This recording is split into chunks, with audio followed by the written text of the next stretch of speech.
Assalomu alaykum. Bizning School Talk podkasti lavhamizga xush kelibsiz.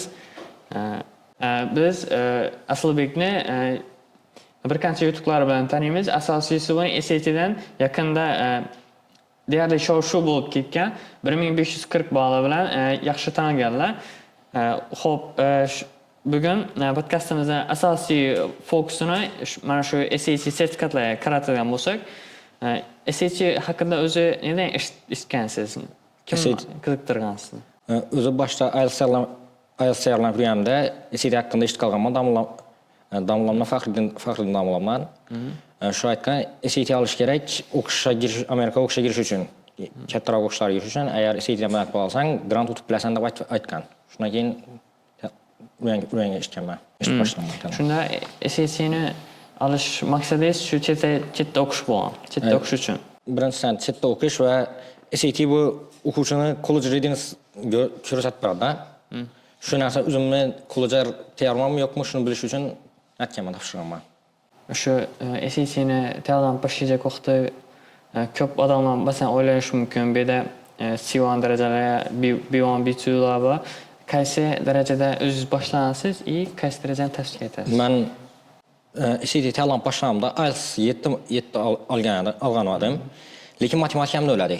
Matematikani IELTS tayyorlanmada to'xtatishdim. Shuna matematikamni o'yladi. Lekin men maqsad barar edim. Agar matematika o'rtacha bo'lsa va IELTS sertifikati B2 ya 7 undan balandroq bo'lsa, yaxshiroq natijaga chiqib biladilar. Yetishgansiz. O'zingizga oy tayyorlangansiz? Men SAT bo'yicha 6 oy tayyorlanganman. 6 oy undan ko'p tayyorlanganman. 6 menimcha 7 oy tayyorlanganman. Shunday erishganman. Shuni necha oy matematikaga ketgan? Matematikaga ko'proq vaqt ketgan. 4 oy shundan ketgan. Ham ingliz tilini tushib qo'yganman, ingliz tili tushib ketganman shunda. Matematika tayyorlanib, ingliz tilini tushib qo'yganman, ingliz tili tushib ketgan. Xo'p, o'zi SAT haqida masalan ko'p hozir bizlar yangi kirib keldik-ku SATga. O'zbekistonda ko'p o'quvchilar bilmasligi mumkin. Masalan, ular umumiy tushuncha barib o'tasizmi? SAT college readiness exam deyiladi o'zi. College readiness exam o'quvchini challi kollejga tayyorligini ko'rsatib beradi. Kollej bu institut deyiladi. Amerikada o'zi ingliz tilida college institut ham aytiladi, nima ham aytiladi. Kollejni o'zi ham aytiladi, challi tayyorligini ko'rsatib beradi. Bu SAT bu matematika bilan ingliz tilidan ingliz til qismlari bor, ikki qismi bor. Matematika qismi asosan bizning maktab sessiyasi bo'yicha 9-sinf matematikasini doir va ko'proq mantiqiy nalar bor, ikki savol, mantiqiy savollar bor. Ingliz tili esa bu IELTS readingdan sal qiyinroq, lekin bir joyi bor, bu ko'rsatib beradi, SAT ingliz tili ko'rsatib beradi, o'quvchini challi tushunib biladi. Qiyin kontekstdan chat tushunib biladi, chat fikrlab biladi. Logical thinking ko'rsatib beradi, masalan, odam bu keyin critical thinking ko'rsatib beradi asosan. Shu hozir aytib o'tdik, ingliz tili bilan matematika seksiyalari bor deb. Shu yana aytdingiz, IELTS readingdan qiyinroq bo'ladi SAT'nikida. Shuni qaysi masalan ko'plar aytadi so'zlarda deydi yo umumiy kontekstdami yo shu tekstlarning baradan ideyasini tushunishlikda qaysi sohalarning chiqnasida qiyin u masalan. Har kim uchun har xil. Men uchun Slovar qiynadi. Boshda narsa bunda toza Slovarlar. Men IELTS readingda ko'psini ko'rmadim. Bunda ko'proq qiyinroq passajlar bo'ladidan tushunadi. Umuman tushunish passajlar qiyin bo'ladi. U so'zlar ham qiyin, akademik Slovarlar, masalan, ham ular asosan nima so'raydi? Multiple choice. IELTS readingdagi eng qiyinlardan bu multiple choice. Men uchun eng qiyin bo'lgani. Bundan ko'proq multiple choice savollar ko'proq bo'ladi. Keyin bizda Osiyoda bunday o'zi mif bor, siz eshitgan bo'lishingiz kerak. O'zi SAT Amerika institutlarini ishlaydi-ku, u yerda masalan ingliz tilini oson ishlaydi ular, native bo'lganliklari uchun. Masalan, matematika qiynalishi mumkin, lekin bizda Osiyoda, shu Osiyo davlatlarida MDHdan matematika yaxshi o'qitilganligi uchun ingliz tili qiyin deb tuyuladi. Shu nechalik haqiqatga yaqin deb bilasiz? Masalan, bizlar maktablar 2 sena dang o'qitsa, shu SATdan qiynalmaslik darajasini olib borib bilammi o'quvchilar? Agar 2 sena dang o'tsa, menimcha avval shunday narsa, masalan, agar biz o'zbek tilida SAT topshirsak, İngilisindən 700-dən bəlant alıb bilamiz. Nə üçün nəsə həmin əsas özbek dilində olsa, sən üçün nəsə özbek dilində mənim üçün üzərimizdə native language, onların native dili olduğu üçün düşünərik. O nəsə 2-dən getsə. Matematikasından gəlsək, lakin çox halətdə US versiya matematikası səl ansatraktin görünən var. International versiyadan nə üçün nəsə o yerdə kamrak nə, desmus köp işlətib buladı, kamrak konsepsiyası oluydu, lakin səl ansatrak. Bu ansatrak olmaydı, lakin ansatraktin tüləri US versiyası. Matematika qismi. Lakin şunda öz aksatmaz, lakin bizə aksat görünür. Ansatrak görünür. Nəsə nəsə bizə ingilisin bilimimiz, native məsmiz. Matematika isə çoxraq urğu verilən üçün ansatrak görünür. Lakin o nə mənas? Ansat qıyın özü bu nə bu düşüncə ki? Hər kim üçün hər xil. Mən üçün ansat nəsə, bir üçün qıyın, bir üçün qıyın nəsə, mən üçün ansat. SAT özü birinci IELTS təyələ başladım dediniz, doğru? Və məsələn şu IELTS təyəlincə vaxtı daily rutinla özünüzə düzəyənsiniz, məsələn weekly goal qoyamısınız. Daily rutin düzəyəm mən şu vaxtda IELTS təyəlincə birində 8 alacaqlarım özü. Şunda mən ChatGPT çox işlətçiliyəm ki, şu vaxtda çıxıyor. ChatGPT yazğamam mən üçün plan düzüb bər. Gətsəm buladı bir gündə mən üçün vaxtım var. Düzüb bərmə 800 gün plan düzüb bərdim. ChatGPT düzüb bərədi, bir gündə plan düzüb bərədik. Mən keyin özüm telefonda notepad deyən proqram var. Şundan etib list düzərədim, işlə ətdimdə görərədim. Bundan təşkil checklist var. Bundan təşkil damlı üzər ÖSV bərədi, ÖSV-dən təşkil etərdim bu işləri. Çoxraq slow urğu verəm o vaxtdan ingilisindən. Çünki özünüzəm self study köprək urğu verənsiniz, kursdan təşkil. Ava, indi bəbi kursda buladı, lakin bəbi self study etməsə çoxraq nəsə erişikiyinlə şu vaxtda bəbi.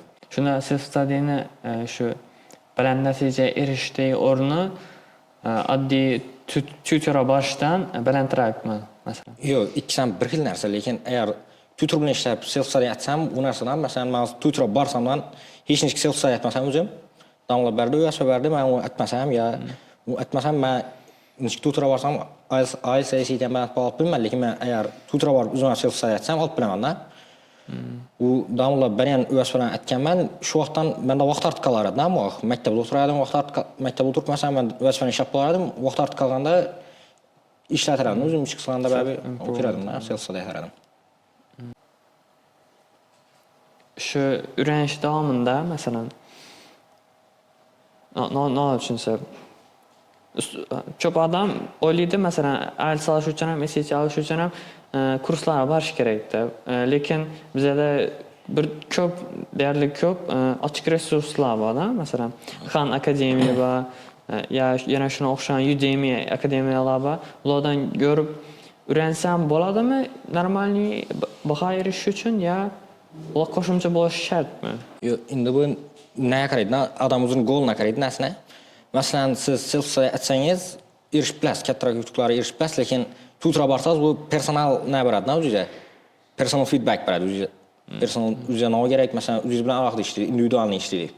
Bu saz açıq resurslardan işləməndəsəniz, üzrə işləb bilərsiniz. Məsələn, Xan Akademi 1200-dən bərəntə çıxarıb, Libo adam 1200-dən bərəntə çıxarıb bərədi. Xan Akademiyası, o ingiliscəsi en güclü qısmı bular, məsələn. Matematika qisminin doğrusu açıq görməm onu, bir açıq görməm, lakin ingilis qismi və en yaxın bular. Xan Akademi.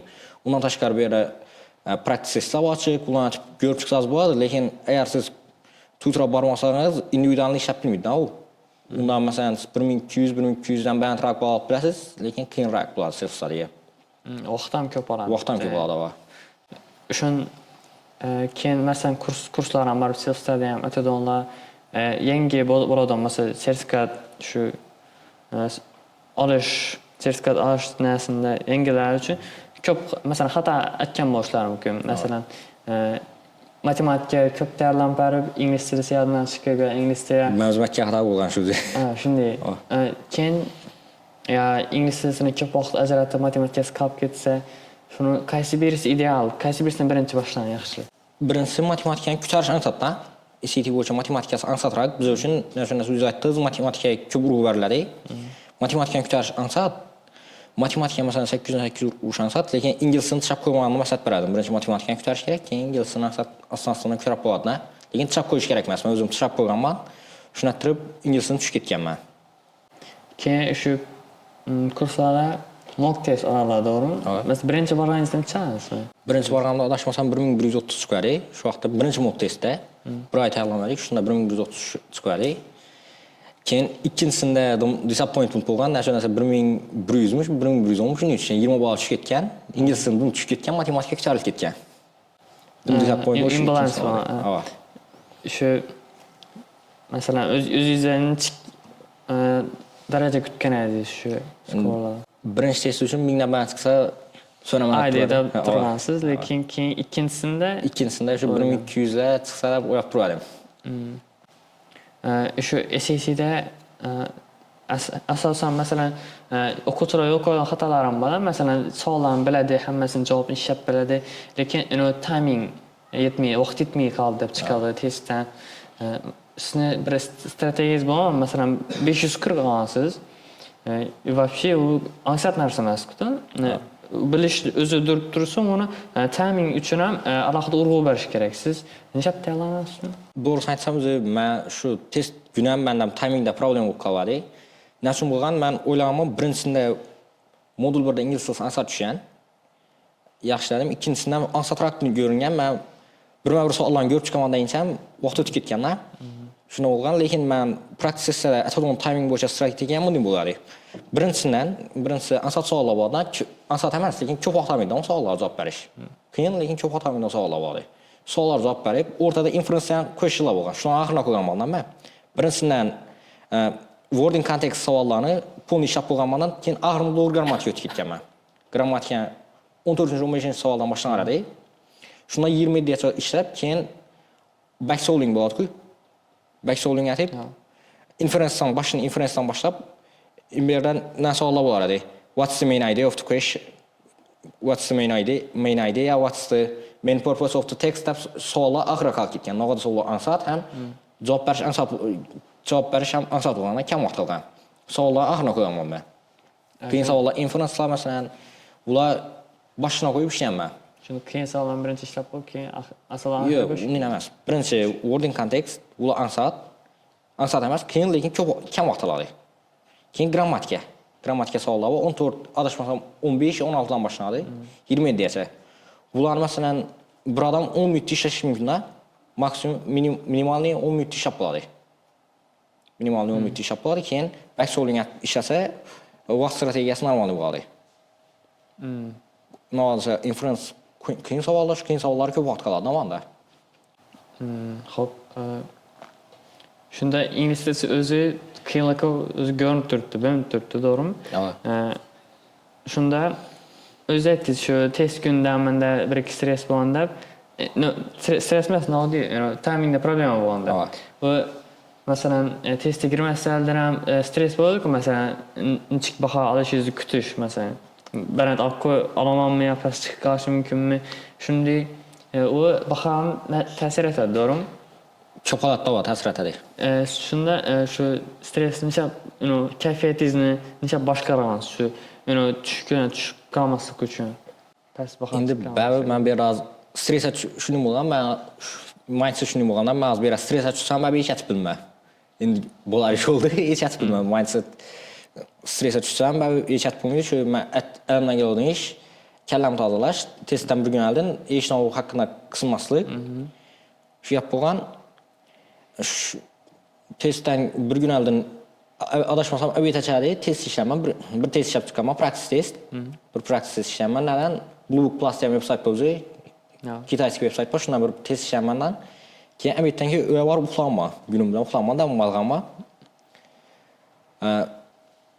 Shu bab narsa bo'lmadi va u yerda qisinsam, stressga tushsam, hech narsa bilmas bo'lmaydi u yerda. Lekin stressga damlaytaradi, stressga tushmasang, o'qimin kallangni tozalasang, avvallab testga kirib bilasan. Sen biraz doktorning bo'lib testga borsang, hech narsa bilmas yo'q, test ishlashda qolib o'zing borishing kerak degandan damlamayotgan.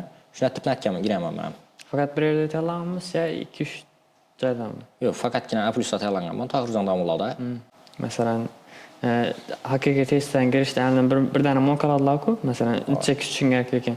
Shundan necha chiqqansizda? Endi men oxirgi Blue o'zida, College Board o'zida ishlab, oxirgi praktikamda 1500 chiqqan. 1500. Ava. Lekin undan keyin ham ko'pdan ishlamayman.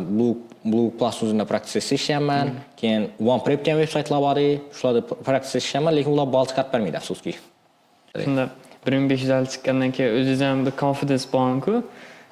Shu confidence ham o'zida yordam beremmi şu stres düşmeslikka. Yo, Doğrusu doğrusu bo'lmam. doğrusu narsa yardım beriş qiyin narsa narsa shuning joyiga keladi. Bu protsessda xato ko'patsa sinov bo'lish kerakdan. Narsa narsa ko'rib chiqsa, savollarni ko'rib chiqsa yordam beradi analizachi. Ham to'g'ri ishlayanda question markda shuning joyi bor. Question markda exclude blue book ham bor, include blue book questions ham joyi bor. Men savollarni ko'psan danish bo'lganman ekanda o'ylab qolganman men u. Savollar mesela menda 1550 chiqqan ko'p protsessda 1580 ham chiqqan, 1520 ham chiqib ketgan, lekin o'zim savol beraman. Men bular bilan danışmam yo'qmi deb. Savollar shu. Masalan, bu menimcha Xorazmda bo'lsa kerak, Xorazmda birdan ham. Yo'q, men bilmayman doğrusu, balki ko'p bo'lishi kerak menimcha. Lekin Lekin bilmayman ko'psi. yaxshi Urganchda shu Xanqa Xivada birdan tursak, masalan, endi shu 1540 shu skatda o'qib tayyorlangansiz, tayyorlangansiz keyin mana possibilities masalan mingda bir bo'lammi bunday holatlar yo biza hamma o'quvchilarni tayyorlanib turganlarni boshqacha yo'l bilan o'qitishimiz kerakmi? Shunday erishish uchun ko'p odamlar masalan 300, 400, 300, 350 oladidan 500 ga chiqarish uchun birdanda biza o'qish strategiyasini o'zgartirishimiz kerakmi yo bu odam o'zini bog'liqmi? Endi doğrusu aytish qiyin, hodisa men quantum mexanikaga qiziqaman-da. Quantum mexanikada is it possible degan savollar hammasini yes deb javob beradilar. Aytish mumkin, aytib bo'ladimi yana? Aytib bo'ladi, 1500 mumkin. Lekin men ko'p danishim masalan 1600 ya 1500 deb harakat etmayman-da. Ular uchi kerakmi, uchun olsam bo'ldi, so'raman. Men chat tanlanganman, menga 1600 kerak. Maksimum kerak. Nechun desa shu vaqtda o'qish so'rab turadi, ingliz tili 730 dan baland. Matematika 780 dan baland. Men sistem sohasi bo'lgani uchun soham so'radi, tushunib so'radi. Matematika baland, ingliz tili 730 dan baland bo'lishi kerak taradi. Qaysi universitetga topshirsak shuni? Endi doğrusu onu aytib berdim men. O'xshagandan keyin aytaman. Sirmingda. Endi so'rayman, endi bu narsa ko'p odam bilib bu narsa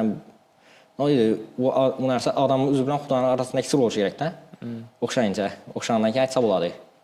Hozir Amerikada, to'g'rimi? Amerikada ekan. Topcha deb Yo'q, endi uni aytib bilmayman. Xo'p. Quantum fizikaga qiziqaman desang? Quantum mexanika, quantum fizika. Fizika, mexanika. Ona qiziqish nedan paydo bo'ldi? Endi men mexanik injineriya topshiriq edim. Mexanik injineriya qiziq ko'raman boshda. Mexanik injineriya ichida shu narsalar bor ekan-da. Mexanik injineriya qiziqishim o'sha yosh vaqtda Hind kinosi bor, 3 savdoydan kino bor. Menimcha ko'rgan bo'lishingiz kerak. Üç savdoydan kino bor. Mexanik injineriya haqida. Shu kinodan keyin men masalan ular shu kinodan keyin qiziqib boshladim. Bronlar o'tgan va yosh vaqtimda ko'raman, shu kinodan keyin qiziqib boshladim o'zim. Vajada harakat etganman masalan. Vajada harakat etganman keyin Inspektor Gadgetdan kino bor. Undan keyin men o'zim eksperiment o'qishmaganda harakat qiziq ko'raman-da. Shu vaqtda YouTube'dan doğrusu topish kino bu narsa bo'yicha. Injineriya bo'yicha topish kino o'zbek tilida, ingliz tilida qiziqib, nat ko'raman, o'zi o'qishdan institutlarning veb-saytlari bo'lgan, shu yerda quantum injineriya haqida aytib berganlar. Tushunib beraman, shundan qiziqib paydo bo'lgan menda. Hozir bizlarni ko'p o'quvchilar kuzatib turibdi, shu masalan IELTS olajak bo'lgan bo'lsam, SAT olajak bo'lgan bo'lsam, ularga bir o'zingiz IELTS 7 ham bor, masalan SAT 1540 shu sertifikatlarni sohib, uni egallagan odam sifatida ularga inspirational tavsiya berib beradi. Tak, men tavsiya berardim. Eng balandini narsalar emaslardan aytadi-ku, quyoshni mo'ljallasang oy yetasan. Deydilar-ku. Shu narsa eng balandni mo'ljallagan odam kamini yetib beradi. Masalan, men IELTS tayyorlangandim, IELTS 8 olib tayyorlanganman. 9 emas, eng balandi. 9 endi u vaqtda nima masala, logiklamasada, logiklamachi bo'lish kerak-ku. Masalan, birinchi topshirishda 9 qiyin narsadan. Uning uchun men nativ bo'lishim kerak. 9 qiyin narsa, 8 ham tayyorlanganman. SATdan 1600 deb. Navbatda SAT 1600 bu logical. Alshan sat bo'lgan shu vaqtda. Shu tayyorlanib boshlagan vaqtingiz o'zingiz ham ustozlaringizdanmi yo ota-onangizdanmi eng muhim, eng katta motivatsiya bergan maslahat bormi? O'zingiz qabul etgan. Ata-anam unday motivatsiya bermagan. Men ata-anam rozi bo'lgan 1400 dan bilan olsang bo'ldi deysiz. Rozi bo'lganlar. Men o'zimdan aytganman 1500 kerakdan. Damlar motivatsiyasi $100 beraman degan motivatsiyasi bor. Bo'lgan bo'lishi mumkin. Yani bilmem. Hozir ta'lim turanlara nechik xatmonlarga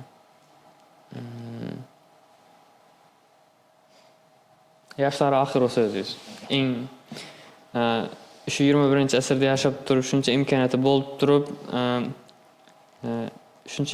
bo'lib turib ham past natija ollar nechik o'zini navi limitlarini pushash uchun shunday bir maslahat bering. Ular o'zi masalan o'tirib telefon chiqarib o'tirgan bo'lsa, o'rnidan turib o'qisin. Yo, endi babi pastroq 1200 olgan odam var ham, yo 1200 olgan odam u netmidi, u ta'sir etmaymi? Yo'q, ta'sir etmaydi emas. Bu odam telefon chiqarib o'tirgan odamlar bo'lmaydi, u masalan eğer ansat bo'lganda o'qituvchilar 800 dan 800 oladi, matematikada masalan liboy odam kelib 1200 yo 1300 olib chiqaradi. Bu ansat narsa emas, lekin menimcha bular turganim birinchisi vaqt problemasi bo'ladi.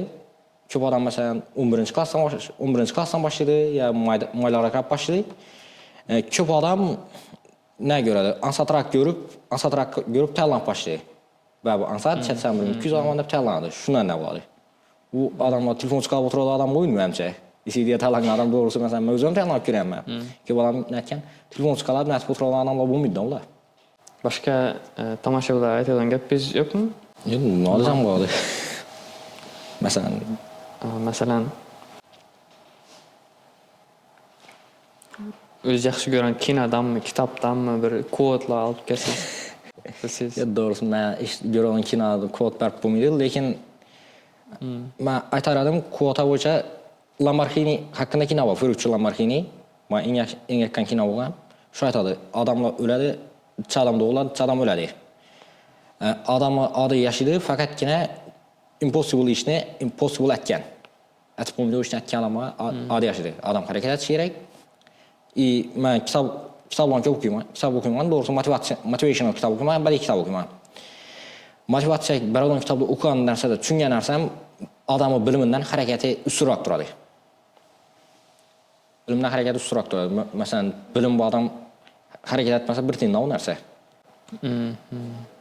Ona environment ham ta'sir etadimi?